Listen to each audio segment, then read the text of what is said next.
नमस्कार, मैं परवीन अहलावत हूँ। मेरे साथ जननायक जनता पार्टी के प्रदेश प्रवक्ता और बादली विधानसभा क्षेत्र से जेजेपी नेता अजय गुलिया हैं और भूपेंद्र सिंह हुड्डा दुष्यंत सिंह चौटाला को लेकर कुछ ज्यादा ही आक्रामक है और लगातार बयानबाजी भी कर रहे हैं। वहीं बीजेपी जेजेपी भी आक्रामक है, तो एक बार इनसे पूछ लेते हैं। अजय जी, भूपेंद्र सिंह हुड्डा दुष्यंत चौटाला को लेकर ज्यादा ही आक्रामक हैं, क्या कारण इसका मान के चले? नहीं, देखिए प्रवीण भाई, वो कहावत है खिसेणी बिल्ली खंबा न। आज हरियाणा प्रदेश के युवाओं को एक सौगात मिली, जो दुष्यंत भाई ने वादा किया था। जो साथी उनको कंधों पर बैठा करके चंडीगढ़ ले गए थे, उनसे एक वादा किया था कि 75% का उनका अधिकार, उनके रोजगार का अधिकार, उनका आरक्षण उनको देंगे। वो दे दिया। आज कांग्रेस के लोग दुष्प्रचार करने में लगे हैं कि नई इंडस्ट्रीज में होगा, पुरानी में नहीं होगा। मैं चैलेंज करता हूं सारे कांग्रेसियों को कि इनकी तरह हम वो लोग नहीं हैं कि जीजा जी के कहने पे गलत काम करेंगे जो इनका राष्ट्रीय दामाद है। हम लोग तो हरियाणा प्रदेश के हितार्थ काम करने वाले लोग हैं। कानून बनाया और नई पुरानी जितनी भी कंपनियां, यहाँ तक की सोसाइटीज भी और बहुत सारी हैं, कहोगे तो मैं आपको उसकी कॉपी भी दे दूंगा। जितनी भी नई अब भर्तियां होंगी उनमें 75% हरियाणा प्रदेश के युवाओं को रोजगार मिलेगा। ये बात दिक्कत है भूपेंद्र सिंह हुड्डा। अब भूपेंद्र हुड्डा को ये दिक्कत है कि हरियाणा प्रदेश के बेरोजगारों को जो चुनाव के दौरान बहला फुसला लेते थे, प्रलोभन दे करके किसी प्रकार के, अगर इनको रोजगार मिल गया, ये लोग अपने पैरों पे हो गया, तो इनके बहकावे में कौन आएगा? उनको इस बात की दिक्कत है। और सदैव ये कोई नई बात नहीं है। भूपेंद्र सिंह हुड्डा वो उस किस्म के व्यक्ति हैं जो सिर्फ उनको अपने अलावा कोई दिखाई नहीं देता। ये कांग्रेस पार्टी के अंदर की भी बात है। जब 2013 के अंदर एक दलित की बेटी बहन कुमारी शैलजा राज्यसभा जाती हैं, तो वो कहते हैं कि ये तो बारात की घोड़ी है। उन्होंने स्पष्ट कहा, मैं उनको कोट कर रहा हूं, उन्होंने कहा बारात की घोड़ी है। जो जंग के घोड़े होते हैं या रेस के घोड़े होते हैं तो विधानसभा लोकसभा जाते हैं, और ये तो बारात की घोड़ी है जो राज्यसभा में गई है। आज मैं पूछना चाहता हूं, जब उन्होंने उस समय दलित की बेटी का अपमान किया ये कह करके, आज मैं पूछना चाहता हूं कि उनके स्वयं के पुत्र राज्यसभा गए हैं, अब वो कौन से घोड़े हैं? कम से कम भूपेंद्र सिंह हुड्डा 2 बार प्रदेश के मुख्यमंत्री रहे हैं। दीपेंद्र हुड्डा जी 3 बार सांसद रहे हैं।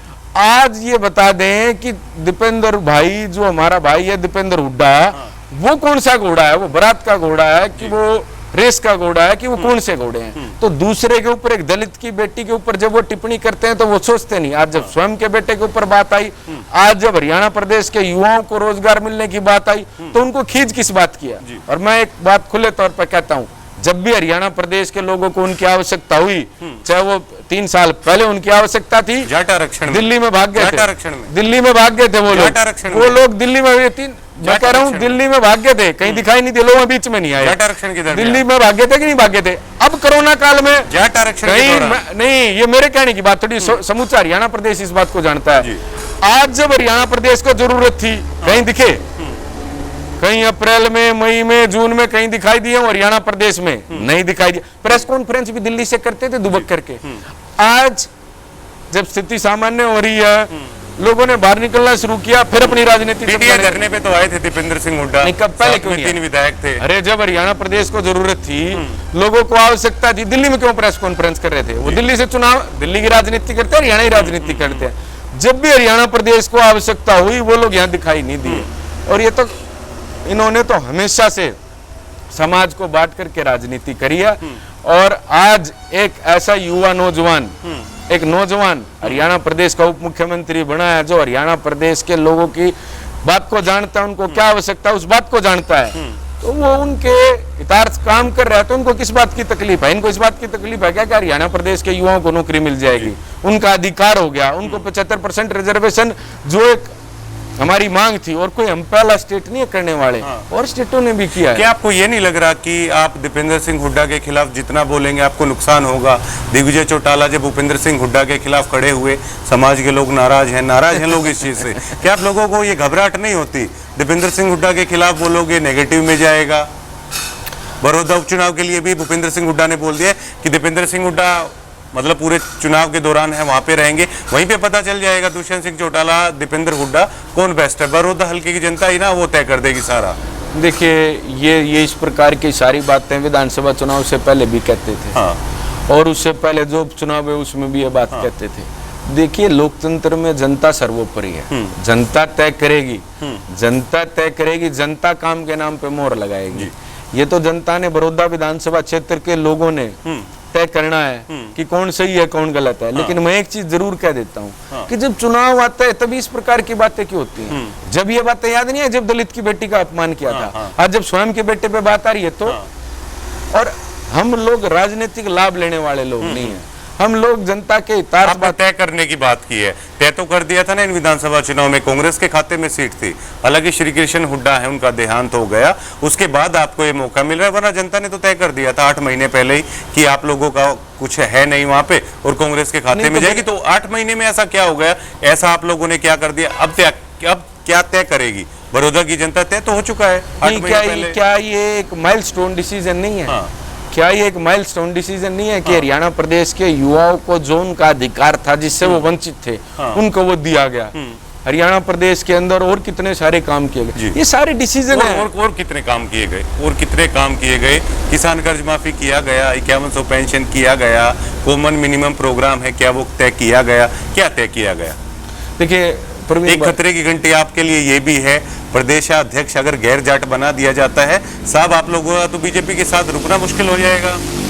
देखिए प्रवीण भाई, मैं स्पष्ट रूप से एक बात कहना चाहता हूँ, हम जात पात की राजनीति करने वाले लोग नहीं हैं जी। ये 21वीं सदी का भारत है। ये बात घुमानी हो गई ना आपकी, जब सही चीज आई ये बात घुमानी हो गई। प्रदेशाध्यक्ष को लेकर मामला क्या चल रहा है सारी जनता जानती है। दुष्यंत सिंह चौटाला भी इस बात को समझते हैं कि गुर्जर साहब का जब हो गया था ना तो आप लोगों को दिक्कत होने वाली थी। यह असमंजस इसलिए तो चला हुआ है सारे, इसलिए जिक्र हो रहा है। बिल्कुल निराधार बात ना हो जाए, निराधार बातें बिल्कुल सिरे से खारिज करता हूँ। ये निराधार बातें हैं। वो हम कोalition में सरकार चला रहे हैं, वो उनकी पार्टी का आंतरिक मामला है। वो किसी को भी अध्यक्ष बनाए ना बनाए, वो किसी को भी अध्यक्ष बनाए ना बनाए, ये सारी बातें निराधार है। हमें इस बात से कोई फर्क नहीं पड़ता कि वो किसको अध्यक्ष बनाएंगे या नहीं बनाएंगे, वो उनकी पार्टी का इंटरनल मैटर है। ये सारी चीजें देखिए प्रवीण भाई, आप आज 21वीं सदी के भारत में आप हो, आप प्रोग्रेस की बात, काम की बात, लोगों के रोजगार की बात करोगे, आप नौकरियों की बात करोगे, आप डेवलपमेंट की बात करोगे। ये जात पात की राजनीति ये लोग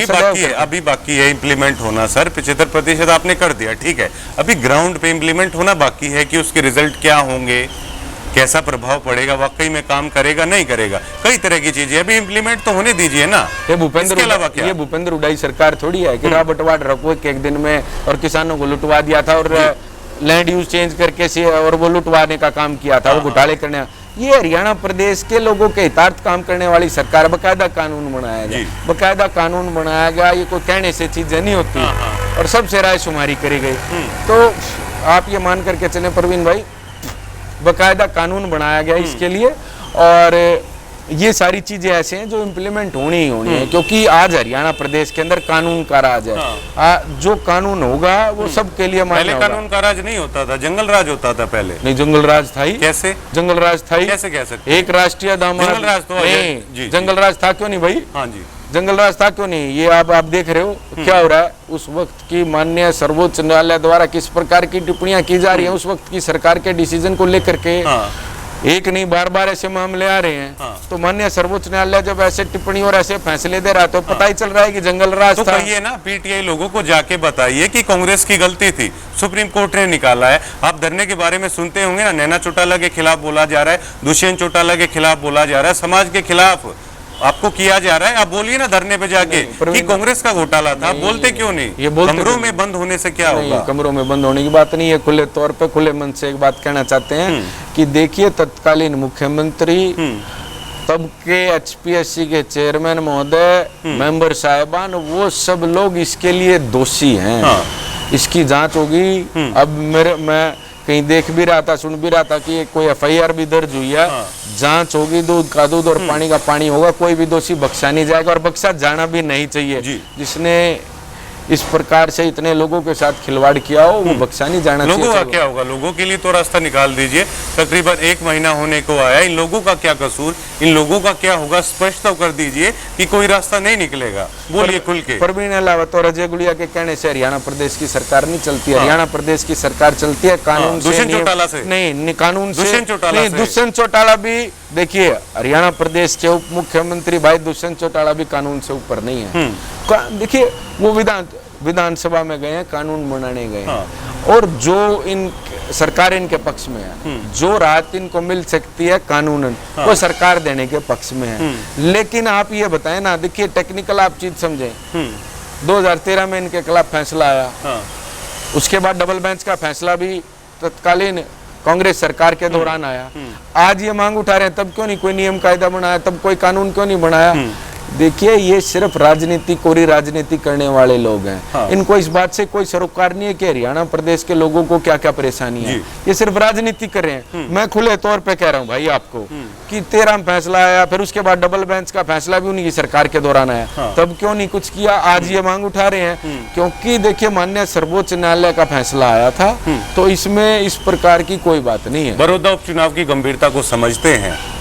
अगर हार गए तो क्या होगा आप लोगों का? समझते हैं इस गंभीरता को बड़ौदा उपचुनाव के बाद? प्रवीण भाई, हार जीत का निर्णय तो सर, गठबंधन में लड़ोगे, दोनों हार गए तो बुरा हाल होने वाला है, फिर वहीं से मोर्चा खुल जाएगा आप लोगों के खिलाफ। देखिए, कोई व्यक्ति, कोई राजनीतिक व्यक्ति ये कह सकता है कि हम चुनाव, मैं कहता हूँ 100% हम चुनाव जीतेंगे, लेकिन फिर भी मैं एक बात मानता हूँ, ये लोकतंत्र का मंदिर हार गए तो? नहीं, ये लोकतंत्र का मंदिर है। आखिरी फैसला तो बड़ौदा विधानसभा की जनता ने तय करना। अभी तक आपको नहीं पता बड़ौदा विधानसभा क्या मूड है? देखिए, ये लोकतंत्र पे कुठाराघात होगा।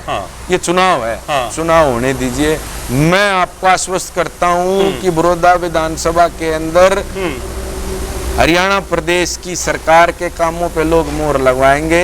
जननायक जनता पार्टी और भारतीय जनता पार्टी का संयुक्त उम्मीदवार बड़ौदा विधानसभा चुनाव में भारी बहुमत से जीत दर्ज करेगा। आप लोगों ने भारी बहुमत से जीत दर्ज करेगा। लेकिन मैं बताता हूँ आप लोगों को, लेकिन ये लोकतंत्र का सम्मान है, ये लोकतंत्र का सम्मान है।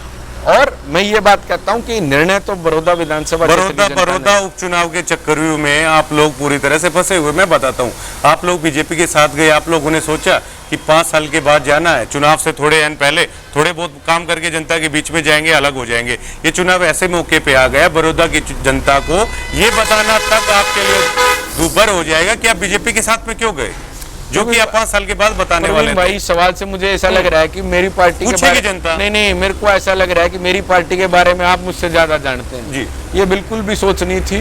सभी लोग ये कहते थे कि वही कॉमन में। बड़ौदा की जनता को आप क्या कहेंगे? बड़ौदा की जनता पूछेगी, हमारे कहने से नहीं बताओगे, आम जनता पूछेगी नहीं बताओगे, बड़ौदा की जनता तो जरूर पूछेगी बीजेपी के साथ क्यों गए, क्या क्या करेंगे उस टाइम पे? हमने जो वादे किए थे लोगों से, वो वादे पूरे करने थे। हरियाणा प्रदेश के लोगों को उनका अधिकार दिलाना था।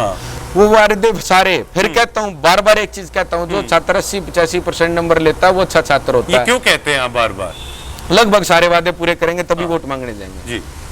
तभी जब हमारा टेन्योर पूरा होगा 2024 में, सारे वादे पूरे होंगे। मांगने तो अब भी जाओगे? नहीं, अब जाएंगे तो देखिए ना, वो टाइम होता है ना, वो आप एक समझे, वो हाफ ईयरली होते हैं, प्री बोर्ड होते हैं, उसके बाद पीरियोडिकल्स होते हैं। वो बच्चों में परीक्षा नहीं होती कि एक छमाही में परीक्षा होती है, फिर कुछ बोर्ड से पहले प्री बोर्ड होते हैं, और कुछ फिर क्वार्टरली भी पेपर होते हैं। 3-4 महीने में बच्चों में पेपर होते हैं। स्कूल में आप भी गए, हम भी गए, तो पेपर होते थे।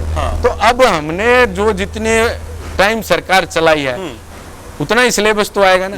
लोग उसको देख करके वोट करेंगे कि इतने समय में सरकार क्या काम कर सकती थी, वो हमने कैसा काम किया है, उसको देख करके लोग वोट करेंगे। जीत हो गई किसकी होगी, गठबंधन में हार हो गई किसकी होगी, कौन एक्सेप्ट करेगा? लट बजेगा आप लोगों का, फिर बाद में सरकार जीतेगी चुनाव। हारेगा कौन? हारेगा कांग्रेस के लोग हारे। मैं आपको जींद में कैसे चिल्लाते थे? अभी थोड़ी देर पहले कह रहे थे आप प्रजातंत्र है। नहीं, मैं फिर जीत सकते हो, हार भी सकते हो। हार गया तो जिम्मेवारी कौन लेगा? देखिए, एक सरकार का प्रवक्ता होने के नाते मैं कहता हूँ ये लोकतंत्र है। ये लोकतंत्र की खूबसूरती है कि आप सत्ता में हो, आप विपक्ष में हो, निर्णय तो हरियाणा प्रदेश की बड़ौदा विधानसभा क्षेत्र की जनता को करना है। लेकिन एक मैं जहां से देख रहा हूं, जो मुझे दिखाई दे रहा है, जिस प्रकार के काम हरियाणा प्रदेश की सरकार ने करे हैं, मैं ये मानता हूं कि बड़ौदा विधानसभा का जब रिजल्ट आएगा तो जननायक जनता पार्टी का और भारतीय जनता पार्टी का संयुक्त उम्मीदवार चुनाव भारी बहुमत से, भारी मतों से जीत करके आएगा। अच्छा, एक बात और आपको बता दूं, जींद उपचुनाव हुआ था, अरविंद केजरीवाल आपके मंच पे खड़े थे, आपके लिए वोटें मांगी थी। अगली बार हो सकता है आपकी बार आपके दुष्यंत के खिलाफ में प्रचार करेंगे। राज्यसभा सांसद सुशील गुप्ता से मैंने पूछा तो उन्होंने कहा था आप लोगों के खिलाफ चुनाव प्रचार करेंगे अरविंद केजरीवाल, कैसे निपटेंगे? कई सारी चीजें खिलाफ में जा रही है इस उपचुनाव में। नहीं, क्या हो गया, देखिए अरविंद केजरीवाल जी के साथ जब हमारे मंच पर अरविंद केजरीवाल जी आए थे तब भी हमने एक बात की थी, आज भी उस बात पे कहा। अरविंद केजरीवाल जी ने दिल्ली में स्कूलों में अच्छा काम किया, चाहे आज वो हमारे खिलाफ काम करें या हमारे पक्ष में काम करें, उस बात से सरोकार नहीं है। देखिए, ये लोकतंत्र की खूबसूरती है कि आप मेरे खिलाफ खड़े हैं, किंतु लोकतंत्र में आपको उस बात का भी अधिकार है, संविधान आपको उस बात का अधिकार देता है कि आप मेरे खिलाफ में आप खड़े हो, फिर भी मैं आपकी साइड हूं, क्योंकि संविधान ने आपको यह अधिकार दिया है कि आप मेरी खिलाफत कर सकते हैं। वो अरविंद केजरीवाल जी, उनकी पार्टी का अपना निर्णय है, वो खिलाफत करेंगे कि नहीं करेंगे। उन्होंने जो अच्छा काम किया था उसकी हमने तारीफ करी। अब कोई अगर गलत काम करेगा, अगर आज मेरे हरियाणा प्रदेश के कांग्रेस के विपक्ष के साथी भी कोई अच्छा काम करते हैं तो हम खड़े होकर के ताली बजा करके उनका स्वागत करेंगे। लेकिन ये लोग निकम्मे किस्म के लोग हैं, ये काम करने में विश्वास नहीं रखते। कांग्रेस नहीं, बिल्कुल स्पष्ट कह रहा हूँ, ये काम करने में विश्वास नहीं रखते हैं, ये तो झूठे प्रचार करने में विश्वास रखते हैं। अरे आज जब हरियाणा प्रदेश के युवाओं को, मेरे भाइयों को, मेरी बहनों को, हमारे बच्चों को जब रोजगार का अवसर आया तो ये क्या चाह रहे हैं? झूठा प्रचार करके क्या चाह रहे हैं कि उनका नुकसान करा दें। ये तो उनको ये चाहते नहीं उनका फायदा हो। आज जब सरकार ने उनके हकों में कानून बनाने जा रही है तो ये क्या चाहते हैं कि उनको उसका फायदा ना मिले। तो ये इस प्रकार के लोग हैं, ये किसी की भलाई चाहने वाले लोग नहीं है। वो बड़े बुजुर्ग का हारते बोला कांग्रेस के नाम की तो घास भी अच्छी ना है, तो ये उसी प्रकार के लोग हैं, ये कभी किसी का फायदा नहीं होता, देख सकते। ये दिक्कत आप बादली से मान लो अगली बार लड़ोगे, आपको दिक्कत नहीं देगी ये बात जो एंटी दीपेंद्र के खिलाफ आप अपनी इमेज एक सेट कर रहे हो, लगातार बोले जा रहे हो, अक्सर बोलते हो? देखिए, पर्सनल टिकोगे यहाँ पे बादली में, कैसे टिकोगे? नहीं, ये चुनाव हार जीत की तो कोई बात ही नहीं है। तो चुनाव कोई भी लड़े, व्यक्तिगत रूप पे हो सकता है दीपेंद्र भाई बहुत अच्छे व्यक्ति हैं, लेकिन राजनीतिक रूप से वो बिल्कुल भी हरियाणा प्रदेश के लोगों के हितार्थ काम करने वाले नहीं है। कच्चे खिलाड़ी नहीं, 10 साल में क्या मिला देते? मैं अपने विधानसभा क्षेत्र की बात करूं, कोई 10 साल के अंदर वो बता दे क्या पानी की समस्या को सुलझा पाए? वो क्या वो पानी की समस्या को सुलझा पाए? आज मेरे विधानसभा के अंदर एक ऐसे व्यक्ति के लिए वोट मांग करके उसको विधायक बनाने का उन्होंने काम किया जो सिर्फ और सिर्फ जात पात की राजनीति करता है। वो सिर्फ और सिर्फ जात पात की राजनीति करता है, लोगों को बांट करके उसकी राजनीति चलती है। वो ये बता दे, सरकार से लेखा जोखा सब पूछने के लिए वो तत्पर है, सवाल बहुत पूछता है मेरा भाई। वो ये बता देगा एक साल के लगभग नवंबर में थी तो 8-9 महीने हो गए, वो एक काम गिना दे बादली विधानसभा क्षेत्र में क्या किया? बकायदा अधिकारियों को डराने का, धमकाने का काम करता है।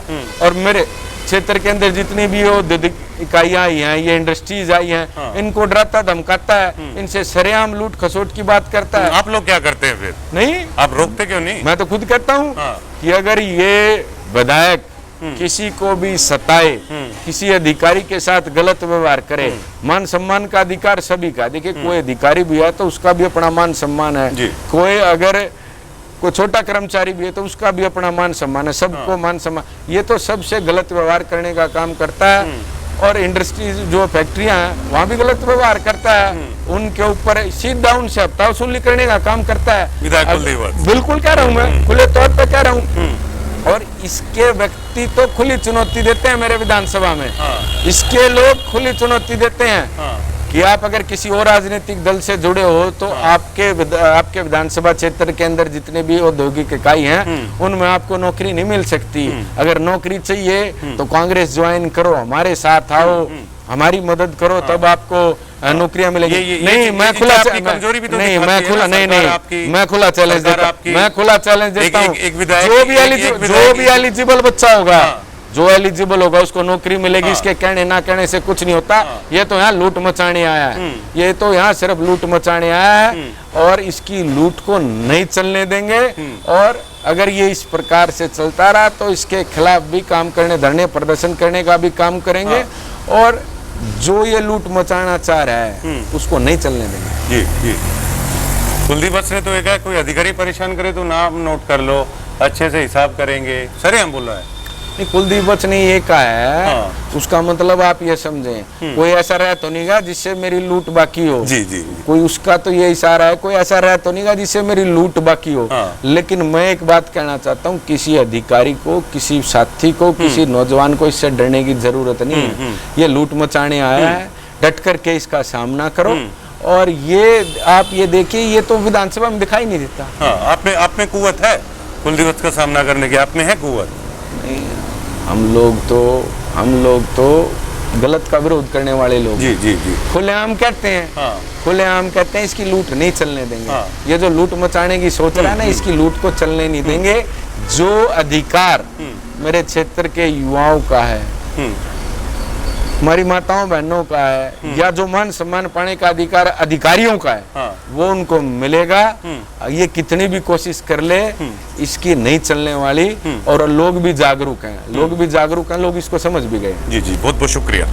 ये अजय गुलिया थे और आज इंटरव्यू में जनाब ने कई बातों का खुलासा किया है। दीपेंद्र हुड्डा पर तीखा हमला बोला है कि भूपेंद्र सिंह हुड्डा बोलते थे कुमारी शैलजा जब राज्यसभा में गई थी तो बारात की घोड़ी कहा था।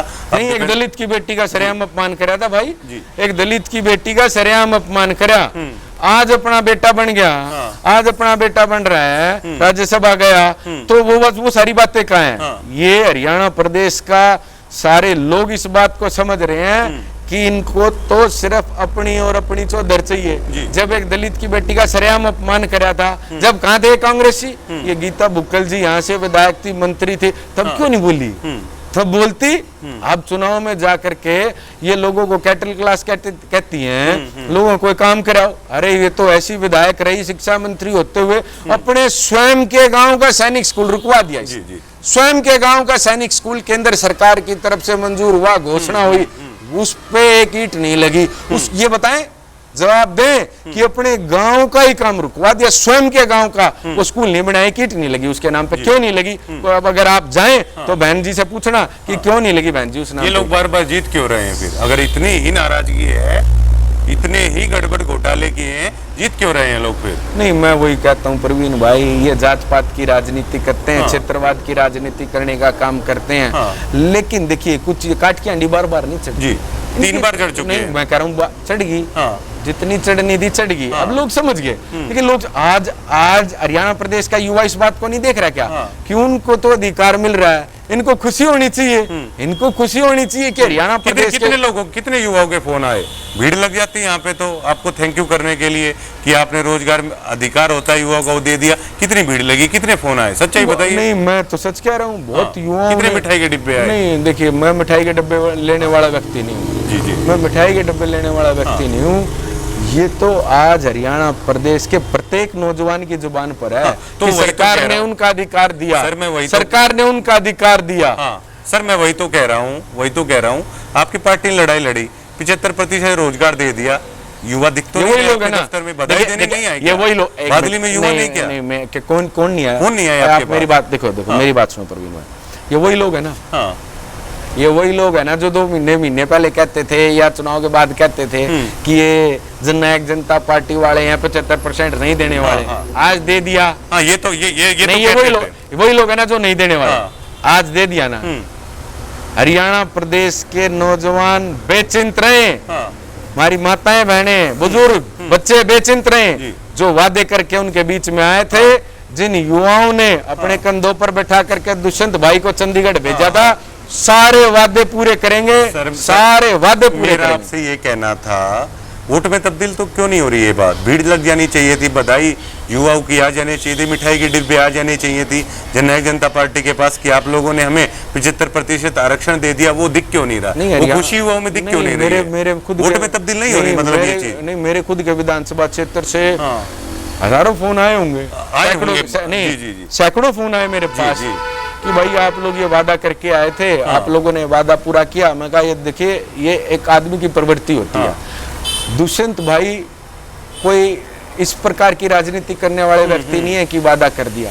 वो फिजिबिलिटी चेक करते हैं किसी चीज की कि फिजिबल है कि नहीं। जब हम लोगों ने ये बात करी थी तो ये कांग्रेस के लोग क्या कहते थे, ये हो नहीं सकता। हम तब भी कहते थे कि दूसरी स्टेट ने, कई स्टेट्स ने इनको लागू, तेलंगाना आप उदाहरण लें, तेलंगाना ने इसको लागू किया। ये मना करते थे कि नहीं करते, ये मना करते थे कि नहीं करते थे, होया कि नहीं होया। परम सरदे जगत ताऊ चौरी देवीलाल एक बात कहते थे कि मुझे विधानसभा में भेजो, हरियाणा प्रदेश का मुख्यमंत्री बनाओ, मैं पेंशन कर दूंगा। बड़े बड़े उस वक्त के हरियाणा प्रदेश के लोग कहते थे कि या पेंशन होती था मना नहीं, या पेंशन होती था मना कर देते। लेकिन उन्होंने कहा कि हम विधानसभा और लोकसभा जाते हैं कानून बनाने के लिए। गए विधानसभा, कानून बनाए नहीं बना। आज समूचा देश ले रहे हैं। आप लोग दुष्यंत सिंह चौटाला को बार बार ये चीज कह के प्रोजेक्ट कर रहे हो कि चौधरी देवीलाल की विचारधारा को आगे बढ़ा रहे हैं। विधानसभा चुनाव से पहले था दुष्यंत चौटाला में चौधरी देवीलाल का रुख देखते थे, अब वो बात नहीं है, वो चेंज हो चुकी है। जो कहा वो पूरा नहीं कर रहा, प्रोजेक्ट कर रहे हैं, प्रोजेक्ट कर रहे हैं। कंपैरिजन देखिए, ये कह रहे हो कि जिस तरह चौधरी देवीलाल ने जाके बोल दिया उस तरह दुष्यंत ने कर दिया, आप प्रोजेक्ट कर रहे हो। नहीं, प्रोजेक्ट नहीं कर रहे, वो नहीं रहा, लेकिन आप हम करके दिखा रहे हैं। नहीं हो रहा सर, 75% दिया नहीं दिया, नहीं मान रहे, 75% दिया नहीं दिया। आप पेंशन की बात आप करते हो, पेंशन क्यों नहीं करते? पेंशन क्यों नहीं करते? जब चुनाव में जाएंगे, जब देवीलाल की पेंशन नीति की बात कर रहे हो। नहीं, देखिए सरकारें 5 साल के लिए चुनी जाती है। देखिए ये मैं वही हमेशा बार लोकतंत्र संविधान सर, एक आपकी पार्टी की दिक्कत मैं बता दूं, एक पार्टी की मैं आपको दिक्कत बताता हूं, चौधरी देवीलाल की विचारधारा पे कॉपीराइट मानते हो आप लोग, कॉपीराइट उसको बेचते हो, वोट बटोरते हो। क्या कांग्रेस से चौधरी देवीलाल की विचारधारा से प्रभावित नहीं हो सकता? क्या बीजेपी का कोई आदमी चौधरी देवीलाल की विचारधारा से प्रभावित नहीं हो सकता? क्या कोई भी प्रभावित हो सकता है, लेकिन आप लोग एक कॉपीराइट बना के चल रहे हो कि चौधरी देवीलाल की विचारधारा आप लोगों की है, आप लोग बढ़ा रहे हो, आप लोगों ने बिल्कुल जो का त्यों कर दिया। अब ये सब चीजें इस तरीके से इंप्लीमेंट होने वाली नहीं है जिस तरह प्रोजेक्ट कर रहे हो। वो कहते हैं पूत के पांव पालने में दिख जाते हैं, जो कहा वो करके दिखा। लोग सभी लोग, अगर आप ट्रैक्टर वाली बात बोलते मैं मान भी लेता, ट्रैक्टर वाली बात बोलते जो संसद में लेके गए, मानता है पूरा प्रदेश, मानता है पूरा प्रदेश, मानता है ट्रैक्टर को लेकर के लोकसभा के अंदर घुस गए थे दुष्यंत जी, पूरा प्रदेश मानता है उस चीज। फिर ये 75 वाला क्रैक नहीं करा जी। मैं आपको बार बार एक चीज तो कह रहा हूँ भाई, एक साल में जब एग्जाम होता है तो आप 1 साल की तैयारी करते हो, आप इस तरीके समझे, आपने 5 ईयर कोर्स में एडमिशन लिया तो पहले साल जो पढ़ाई करी या जितना सिलेबस आपने पढ़ा उसी में से एग्जाम आएगा। सरकार 5 साल के लिए चुनी जाती है, तो पहले साल में हमने कितना काम करा, आपने 8-9 महीने में क्या काम करा, लोग उसका अवलोकन करके हमें वोट देंगे। सर आप जितने हमारे वादे थे, आप ईमानदारी से बताइए, ये हम भी जानते हैं, हम भी आप लोगों की मजबूरी समझते हैं कि आपकी बहुमत की सरकार नहीं है, आपके विधायक इतने ज्यादा नहीं है, लेकिन क्या आपको नहीं लगता कि घोषणाएं जितनी ज्यादा जल्दी हो जाएंगी उतनी जल्दी आपको फायदा होगा? इक्यावन सौ जितनी जल्दी कर देंगे उतनी जल्दी आपको फायदा होगा? ईमानदारी से बताइए ना कि थोड़ा सा कसर है, थोड़ा सा फंसे हुए हैं, ये बोलिए लोगों के सामने खुल के। प्रवीण भाई, झूठ थोड़ी बोलना था, काम करना था जी, झूठ थोड़ी बोलना था, काम करना था। हम कह देते, सरकार में आते ही दुष्यंत जी कहते 75% होगा, हमारी घोषणा दी जाओ। अरे ऐसे नहीं चलती। मैं बार बार वही कहता हूँ, कोई ये रॉबर्ट वाड्रा को फायदा देने वाली सरकार थोड़ी है कांग्रेस के राष्ट्रीय दामाद को, कि नियम और कायदे को ताक पर रख करके उसको फायदा दे दिया। कानून से आज हरियाणा प्रदेश की सरकार चल रही है, आज कानून का राज हरियाणा प्रदेश के अंदर, बकायदा कानून बना, विधानसभा के अंदर, कैबिनेट मीटिंग के अंदर इस पर चर्चा हुई, किस प्रकार का मसौदा होना चाहिए, व्यापारियों से बात हुई, बड़े बड़े उद्योगपतियों से बात हुई, जब जाकर के एक कानून बना। ये खाली कह देने भर से कुछ नहीं होगा, वो चीजें लोगों तक मिलनी भी चाहिए। तो इसीलिए हम कहते हैं कि हर चीज में समय लगता है, और देखिए समय लगा, फ्रूटफुल रिजल्ट आए ना, सहज पके सो मीठा हुए, रिजल्ट आए, खाली कह देते तो ये नहीं होता। और जो बार बार आप पेंशन की बात करें, बेचिंत रहें, जब चुनाव में जाएंगे लगभग सभी वादे पूरे होंगे, तभी लोगों के बीच में वोट मांगने जाएंगे। बहुत बहुत शुक्रिया। तो आप सारी बातें सुनी चुके हो, और सभी दर्शकों का भी शुक्रिया।